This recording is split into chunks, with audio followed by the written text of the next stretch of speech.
there's a guy by the name of Sam Nunberg, and Sam was Trump's really first political advisor. All Trump people would say, well, if you need to understand anything about Trump, you got to go to Sam. And I go to Sam and I say, okay, help me understand. And then Sam looks at me.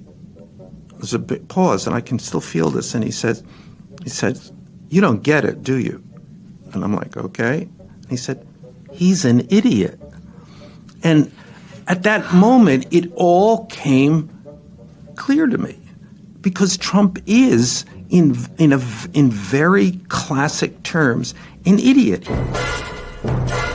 Michael Wolff.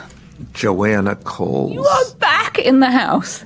I feel like you got... in the country. And in the country. I thought... And there was a moment as I passed through customs where I got a second look. Well, they probably thought you were Fred Armisen. Yeah. And I feel like your appearance on the side of Windsor Castle probably resulted in an honorary knighthood. I'm waiting. There is so much has happened since you've been away. I almost don't know where to start, except that, as you're always saying, Epstein, well, and as Trump is always saying, Epstein. And he, because, and they call me, people around Trump call me and says 3 times, did it again. That's what he says. So it must dwell in his head. Well, and where are we going today? Yes, inside Trump's head. Inside Trump's head. So we're not going to spend any more time discussing Britain except for the fact that Prince Andrew's former wife, Fergie, Sarah Ferguson, has now had to resign from 7 charities because she is another scalp that has been collected by the ghost of Jeffrey Epstein.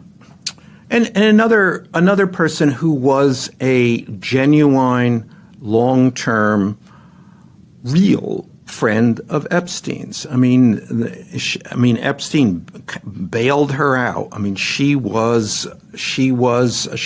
him. And then, actually, that's a sort of an interesting thing because, when the moment came, she threw him over.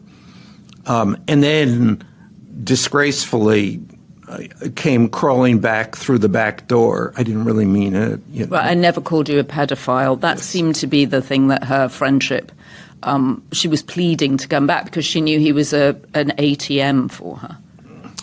And a friend. I mean, that's, Can you be a friend if someone lends you money, though? I wonder about that. Do you lend friends money? Have you lent friends money? I haven't, but I would if I could. Okay, fair. All right, well, that's useful to know. Anyway, she's had to resign from her 7th charity. Most of them were involved in children, and of course she's had to resign them. But she's got no one to go to now as an ATM. I guess maybe she'll turn to the Middle East. Yes. Yeah. Didn't she suck toes of... Well, that was some time ago. But there was an amazing anecdote that I read in Tom Sykes's column, The Royalist, now on Substack, and The Daily Beast, which is that Prince Margaret in particular was furious with her, and she had sent some flowers to Princess Margaret, who was the Queen's younger sister. And Princess Margaret sent her the flowers back with a note saying, "How dare you send me flowers? You have brought nothing but disgrace on this family."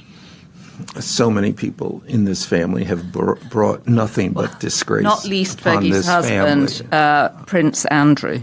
Anyway, we've got Charlie Kirk to talk about. We've got Jimmy Kimmel to talk about. We've got Kash Patel to talk about. Have you got your affirmation notes, your self-help notes with Instagram affirmations? This is extraordinary. Be strong. This is where he sat at his Tell it like committee. It is. Right. Be strong. Right. Fight hard. I mean, this is just another aspect of another one of these people in this administration who knows nothing about nothing. And shouldn't be in the job. Obviously should not be in this job. I mean, let's get this. The podcaster then is now running the you're being FBI. Unfair because he has got experience selling T-shirts. He was a T-shirt hawker. Yeah, well, this is a fundamental skill to Yeah. be in the FBI. Yeah. You need to understand a balance sheet. But it's just, again, you just peel a little back and you just see that these people are complete amateurs and they know it. I mean, why else would you have a little thing said, be strong? I know, and also clutching them. And Good idea. Go before Congress and be strong. Be strong. And then attack, right? The Kavanaughization of all these select committees is kind of crazy in the way he was shouting at Adam Schiff, poor Adam Schiff. It was just, and how stressful for Kash Patel, because there's nothing more stressful than being in a job that you shouldn't be in. Especially when the eyes of the world are on you, right? No. The thing that is more stressful is being called up in front of Congress. That is the ultimate stress point. Have you ever been called up in front of Congress? I have not, and it makes me feel like I've lived a wasted life. Okay, well, I'm sure they will call you. And you were mentioned in his hearings. I was something I had said he was confronted with this. And it was a very relevant point because I had pointed out the pictures that I had seen that Epstein showed of Donald Trump. And this is Donald Trump with topless girls sort of leaning in on him. Yeah, about a dozen pictures, all taken in the back around the pool of Epstein's house in Palm Beach, the scene of the crime. And no one has seen that. They were in Epstein kept them in his safe, and I mean, it's not unreasonable to assume that they were in the safe when the FBI came and raided Epstein's house. Now, I do not know that for certain, but I do know Epstein kept the pictures in his safe. So Kash Patel was confronted by I think Congressman Raskin. Jamie Raskin. Yes, who said, what about this? What do you know? Do you know about what was in the safe? Were these pictures in the safe? Michael Wolff says, et cetera. And he, just basically didn't respond, just stonewalled on that. Well, he probably doesn't know, right? Because he doesn't seem to know very much at all. Yeah, I mean, they may have disappeared at any point. I mean, remember, this happened, Epstein died in 2019. But nevertheless... So his house was raided in 2019 before he was arrested or after he was arrested? Basically simultaneously. That was all happened on that Well, the pictures have gone somewhere, Saturday. Right? The pictures have gone somewhere. Yeah, they have gone, assuming that they were there, and again, I don't know for a fact that they were there. I know only for a fact that they were there. And when were you shown them? What year, roughly? Probably, I mean, he had been elected president, so 17, I was writing Fire and Fury. So probably 2017, 2018. Okay. So either the FBI has them or someone else has them in the household, maybe, who is working for him. Or Kash Patel has them in his jacket pocket. Well, just as well he didn't pull them out in front of Congress instead of his affirmation notes, right? Can you imagine? There's something very humanizing about seeing someone's affirmation notes like that, but unfortunate that he put them in front of the camera. A lesson we should all remember. A lesson we should all remember. No notes. No notes. I have notes here, but only because there's so many subjects I want to cover. So obviously the memorial for Charlie Kirk, huge stadium, incredibly impressive speech by Erika Kirk, Charlie's widow. And I thought when I watched it, I'm watching the future of the Republican Party, because you're always trying to think about who takes over from Trump. What I've spent some time thinking about this, and I realized that Charlie Kirk is not a political figure. He's just that's just the pretense. I'm a political figure. I'm a MAGA guy. I'm a right-wing guy. He's not. He's a religious figure.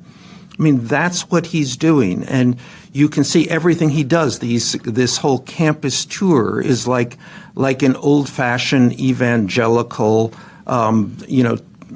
preacher in the 10 revival meeting. That's what he does. And there's little pretense otherwise, by the way. It's all about, if you don't believe in Jesus, in the traditional place for the traditional role for women, the superiority of men, then you're outside of the circle of salvation.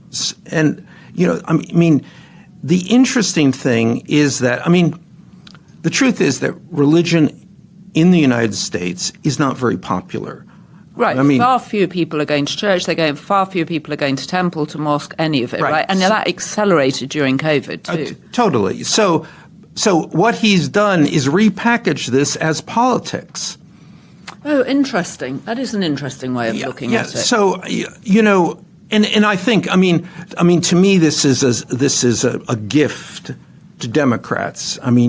It can be a central issue, because if you confront people, if you offer people and say, do you think that there should be a separation of church and state? People say yes, because they do believe that. And suddenly this is the exact opposite. This is trying to merge the two in a very real theocratic way. So are Democrats going to be able to respond to it? Well, Democrats can't seem to respond to anything, which is why we are in the mess we are in. Right. And now Kamala is out there with her new book, throwing everybody under the bus. Governor Shapiro was too ambitious, started asking how many bedrooms were there in the observatory where he would live as vice president. Pete Buttigieg got annoyed that she said the country wasn't ready for a gay vice president and a black female president. So he came out swinging against that and saying that's not true. It's not. And then, of course, the Jimmy Kimmel decision, I think, came on the day of her launch. So she's not had much luck with the book. Alas. But I see no reason to spend much time talking about Kamala Harris. No, we can move swiftly on. I'm just raising it. I'm just raising it yes, because, yes. No, let's because you raise an interesting point. Let's register it, but it's and I think one of the things that was so appealing to many young people, especially young men, about Charlie Kirk is the same thing that actually, on the flip side of the coin, Scott Galloway is talking about, which is a pattern for life, a place that you know your place in the world.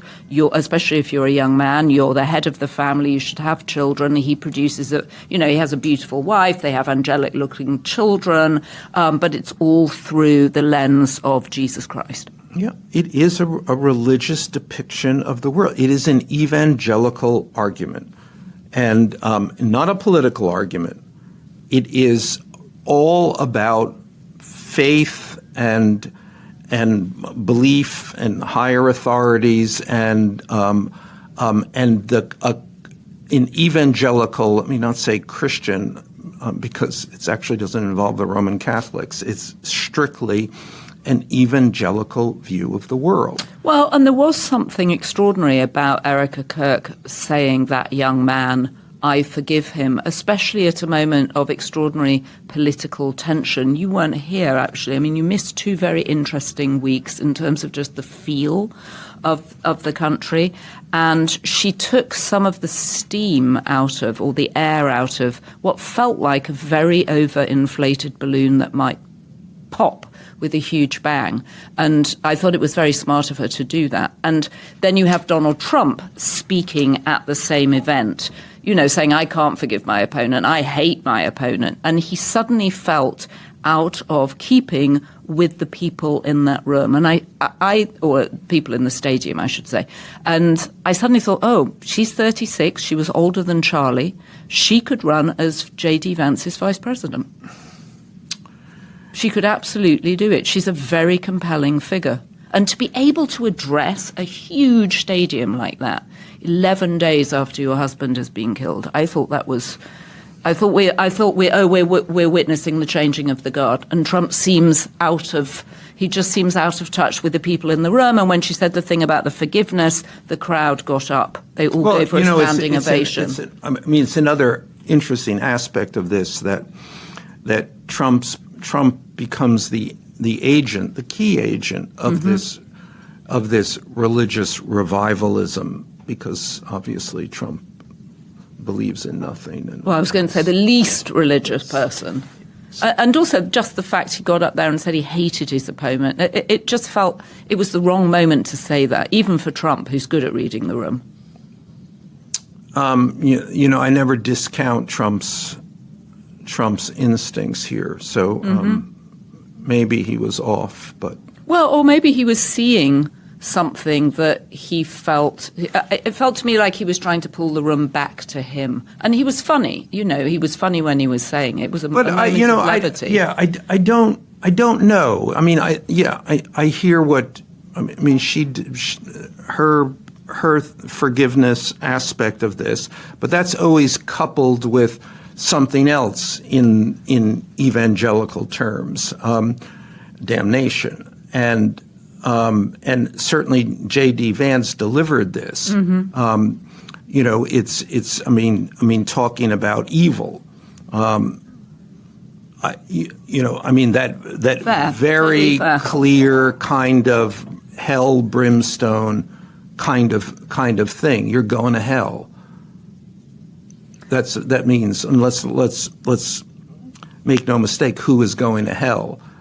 Half of the country. Well, we're not going to hell. We're going inside Trump's head. Yes. We're going inside Trump's head, which is his own special kind of hell. All right. Moving swiftly on to our friend Tylenol and the press conference where Donald Trump gave his medical theories. It was unbelievable. I was like, and I flashed back to there was a moment when I was writing Fire and Fury. There's a guy by the name of Sam Nunberg, and Sam was Trump's really first political advisor. Came on and had worked for Roger Stone, and then came on in 2015. They ultimately had a fight, Trump and Sam Nunberg. Of course they had a fight. Of course. But throughout those first political years and into the White House, all Trump people would say, well, if you need to understand anything about Trump, you got to go to Sam. Sam is the Trump whisperer. He really knows what's inside Trump's head. And at one point, so I'm writing Fire and Fury and trying to figure this out. And I go into that book having no preconceptions. I actually thought, well, Trump might be an interesting president. He could, he has as much chance of doing the unexpected in a good way as in a bad way. And, but I'm trying to figure this out, and I go to Sam and I say, okay, help me understand. And I'm sketching this out. And then Sam looks at me. There's a bit pause, and I can still feel this. And he said, "You don't get it, do you?" And I'm like, "Okay." And he said, "He's an idiot." And at that moment, it all came clear to me, because Trump is, in very classic terms, an idiot. He knows nothing about anything. He listens to no one. He's just off half-cocked this way and that way. And that was a perfect moment of this yesterday during this Trump on autism.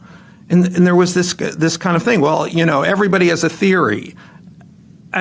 And right, we don't want theory. We want science. This is ridiculous. And then there's always this thing. He is always an expert, and because he has this thing against other people who are experts and actual experts, he then has to one-up them, and he one-ups them with a level of certainty and a level of extremism. Right. I mean, when he was saying yesterday, don't give your babies, these fragile little babies, don't give them the mumps and the MMR, mumps, measles, rubella, and he couldn't remember the third one either. So he was like, mumps, measles, whatever. I mean, they're little things. They're giving them the size of horse injections. And you're like, what are you talking about? What are you talking about? And the thing that upset me, actually, was seeing, well, RFK Jr., let's come back to, but seeing Dr. Oz standing behind him, Dr. Oz, who I ran into from time to time at Hearst magazines, highly regarded as a surgeon. I remember someone there saying, if you ever need a heart operation, Dr. Oz is your guy. He was head of cardiac surgery at Columbia. And then the idea that he's standing, nodding behind Donald Trump, who is saying that Tylenol causes autism. Yeah, I mean, I am not going to begin to try to explain why Trump has been able to surround himself with so many people of reasonable credentials who just fold. Why is the autism thing so personal for Trump? Well, I think you have to frame it in two ways. First, it is a very potent political issue. It is a foundational MAGA position. Why? I'm not certain. I think it has to do with doubts about broad doubts about the health care in the U.S. and this extraordinary propaganda moment in which comes about. I don't know why it comes about. I mean, it's completely counterintuitive. I mean, vaccines, and I'm old enough to come from a time when vaccines were in their infancy. And when people got polio. When people got, I mean, I was the first generation not to get polio, and I remember the vaccines. I remember it was a great moment of science and health and suddenly freedom from this thing. I mean, we couldn't go swimming when I was a kid because they were afraid that's how you got polio. My boss, the editor of The Guardian, had polio, and he had one side that just didn't work very well. And he'd spent years in an iron I mean, there's lung. So that then became, mumps, rubella, all of these things. I mean, this is one of the great leaps in human progress. So for people to have turned on this, it's really a difficult on any logical basis to understand. But having said that, for whatever reason, it is a powerful piece of the MAGA identity, which RFK Jr. has zeroed in on. And that's an interesting thing because RFK Jr., who gets to this really separate from the MAGA thing, he joins that later. But RFK Jr. is a crazy person. You cannot spend 2 minutes with a guy and not think, oh my God, we are in a different reality. But there's also the oddity here and the irony here that Donald Trump, possibly the one remarkable thing about Donald Trump won his first presidency was Operation Warp Speed, that he told the medical companies, get on with it, create a vaccine, and the American vaccine was the envy of the world. Well, and let's remember, he exists in the moment. What is the expedient thing to do? At that moment, with COVID everywhere, with the whole world shutting down, he responded. He did the politically expedient and smart thing. Now he's doing the other thing. Just the fact that it is the opposite of what he has done before, well, that doesn't bother Donald Trump's head. And is there any other reason why it's personal for him? There has always been this discussion of his son, Barron. And this was a discussion coming from many sides, but including from the White House. From the White House, the Donald Trump White House? Yes, from people around him, because nobody knows. That's the other thing about the Trump family. Nobody is really understands what that dynamic is about. Mm-hmm. I think that they now father and son seem to have a reasonable relationship, and Barron has just moved down from NYU in the city to the NYU campus in Washington.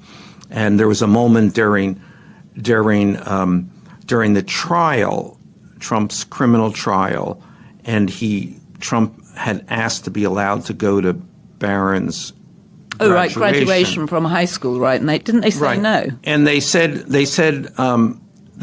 no at first, but then Barron had said to Trump, "Well, I won't go to graduation. I will come and sit next to you for the trial that day." And then the judge in New York said, "Okay, yes, you can go." And then Trump said to his lawyer, Todd Blanche, can we get him to reverse his reversal? Because he thought it would be a great idea if Barron, in fact, came and sat beside him. So I think whatever the tensions were between father and son, they seem to have patched it up. And certainly Melania, and I've got the bit here because I wondered if we were going to talk about this, so I wanted to prepare myself. She said, she talks about the cruelty of people saying that he might be autistic on social media. In particular, she calls out Rosie O'Donnell. And she says, "I was appalled by such cruelty. It was clear to me she was not interested, i.e. Rosie, in raising awareness about autism. I felt she was attacking my son because she didn't like my husband. It all began when Donald extended a helping hand to Miss USA, offering her the support she desperately needed to overcome her addiction." I'm not quite sure what the addiction is about, but she addressed it in her book, which is an interesting book because she doesn't acknowledge anybody in it. I was looking for acknowledgements and I was looking for thanks, and there are none. It's because it's AI written. Is it written by AI? It's literally, I've never seen a book. I mean, I've never seen a book with no acknowledgements and no thanks, even to the publisher or the editor. It's bizarre. There's photo credits, but there's literally no thanks in it. Anyway, if you want to read Melania's side of how Barron suffered from accusations that he was autistic, it's all in this book. Melania, be best. It's in the chapter Be Best. All right, Michael, there's a new character on the horizon I want us to talk about too, and that's Lindsey Halligan, who is I want to get this right, the U.S. Attorney for Maryland. Yeah, she's not a new character for me. We go way back. Do tell. But can I just observe she has hair like Melania's and Hope Hicks? Oh, of course. And Margot Martin. Well, I will get to that. Oh, okay. But just to clarify, so she's been put into this job. The former U.S. Attorney Mr. Siebert, was removed from this job because he was not moving fast enough to prosecute James Comey, the former head of the FBI and a long-term Trump antagonist, and Letitia James, the Attorney General in New York, who prosecuted Trump. So these are both very, there's not even any pretense. It's going after, Trump is using the Justice Department to pursue his personal enemies, and he's removed the person in that job who was responsible for this, because the person said, they didn't really do it. There's not really a case here. So this was part of his. It was unclear. He posted it on Truth Social, but it appeared to be a personal memo to Pam Bondi because it started Pam, and then it went into a history of his. Of all the times. Right. So he was saying, you got to do this because these people did bad things to me, so we have to do bad things. And then he took it down from Truth Social. So and because it was sent on late in the hours of Saturday night / Sunday morning, it was thought that perhaps he'd sent her a memo, but by accident posted it on Truth Social. So anyway, so that they've put in, and again, this is a temporary appointment because in fact the Senate, which and U.S. attorneys need Senate confirmation, tends to reject these people who Trump puts in because they're not just unqualified, but preposterously unqualified. Right. So Lindsey Halligan, who started she started acting with Alina Habba, who became the U.S. attorney in New Jersey, and then who the courts have essentially thrown out of that job. And who was his personal lawyer during the E. Jean Carroll case? Yes, and Lindsey Halligan was one of those lawyers who followed him too, although Lindsey Halligan was even less qualified than Alina Habba, completely unqualified herself. And Lindsey Halligan, she didn't do anything. Matter of fact, everybody would say, "Oh yeah, she's just part of the entourage." Was this when he said, "I may not have the best lawyers, but I have the hottest"? Yes, lawyers? and that was what. So Lindsey Halligan and Alina Habba then became his. I may not have the best lawyers, and then he would show them on the phone, but I have the hottest. And then there was one point when he took them both to I think a UFC fight. Right, a Dana White type event. Yes, and then he made them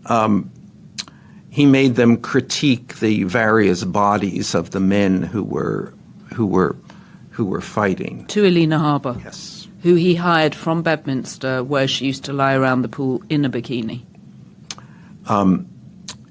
Yes, in which she told me, if anyone says that, I am going to sue them. But she went on to point out, as it happens, I did lie around the pool in a bikini, but that has nothing to do with why I became the president. But anyway, Lindsey Halligan, for her to show up. Okay, tell me more about Lindsey Halligan. She's even far outside of the lowest rungs of the Trump entourage with the least amount of experience or appropriateness in a job. So for her now to surface in this very key position means a few things. It means that no one else would do this job.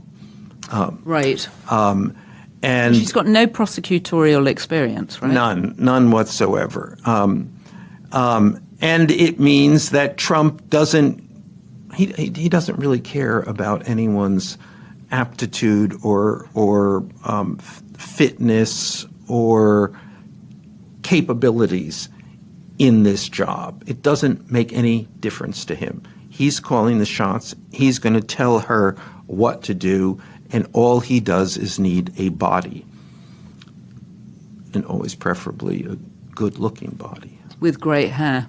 Great hair. She has great hair. Well, Michael, I'm not sure I can take any more. Let's come back on Thursday and discuss more. I mean, it's going to take us some time to rappel out of Trump's head. Will I come back? I think I've committed. So we're going to grapple ourselves out. Grapple, rappel, who knows? I'm not good on climbing terms, apart from, what was the outfit I said we needed? A cagoule. Well, I don't know. You had us in the mines of I went back to my Yorkshire roots. Recently. Yeah, I went back to my Yorkshire roots. Spelunking, I think, was the word. We've been spelunking inside Trump's head. Anyway, we need to come back, and I want to talk to you about the government shutdown when we come back. Great. I'll see you on Thursday. So if you have been, thank you for joining us. We'll be back on Thursday when we'll be going through your comments. Don't forget to join the Daily Beast community. Please subscribe to the podcast. Don't forget to leave us a comment on YouTube. And what else do I have to remind people to do, Michael? Floss. Floss. Don't forget to floss. And don't forget, as our First Lady, who was happily spotted at the UN this week, she's sort of out of hiding. Is it because Barron's back in town? Back in D.C., because she's definitely been around more. Well, she's always in New York, and, events in New York, she doesn't have to travel. Oh, okay, so that's why she was there. Yeah, okay. She's not in Washington. She's not in Washington, she was in New York. Anyway, as our First Lady would have us say, be beast. And thank you to our production team, Devon Rogerino, Anna Von Ursen, and editor Jessie Millward. And thank you to our Be Beast level of members, Karen White, Heidi Riley, and Connie Rutherford. Thank you, and we will see you on Thursday.